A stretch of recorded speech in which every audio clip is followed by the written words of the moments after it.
Hello बच्चों, let's read the question. The question here is residual volume is. So पहला है lesser than tidal volume, greater than the inspiratory volume, greater than vital capacity, greater than tidal volume. So यहाँ पे हम लोगों ने find out करना है कि बेसिकली जो रेसिडुअल वॉल्यूम है ये है क्या. सो सबसे पहले है ये है volume of air which is remaining in the lungs. So it always remains in the lung.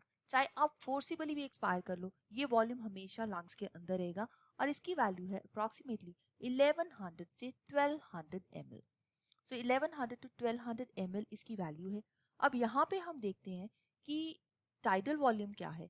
Tidal volume जो है वो है 500 ml and it is the volume of air inspired और expired with each normal breath. So या तो inspire किया गया है या एक्सपायर किया गया है विद ईच नॉर्मल ब्रेथ. सो ये 500 ml है, तो यहाँ पे लिखा गया it is lesser than the tidal volume, तो ये बिल्कुल सही है. देन इसमें लिखा गया है residual volume is greater than the inspiratory volume.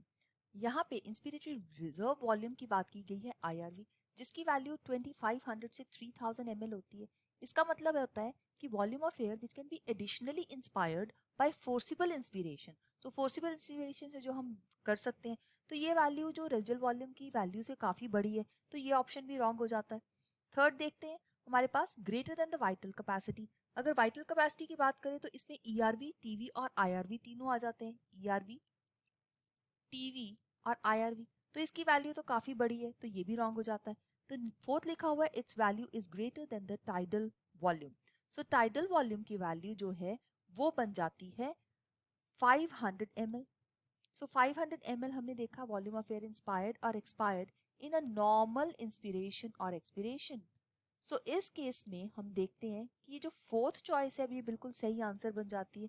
मतलब कि रेसिडुअल वॉल्यूम की वैल्यू जो है वो टाइडल वॉल्यूम की वैल्यू जो 500 ml है इससे ज्यादा है, जबकि रेसिडुअल वॉल्यूम की वैल्यू 1100 टू 1200 ml है. तो हम लोग फोर्थ ऑप्शन को यहाँ पे बिल्कुल सही आंसर इस क्वेश्चन का मार्क कर सकते हैं. डी ऑप्शन जो है वो बिल्कुल सही आंसर है. I hope you have understood it well. All the best.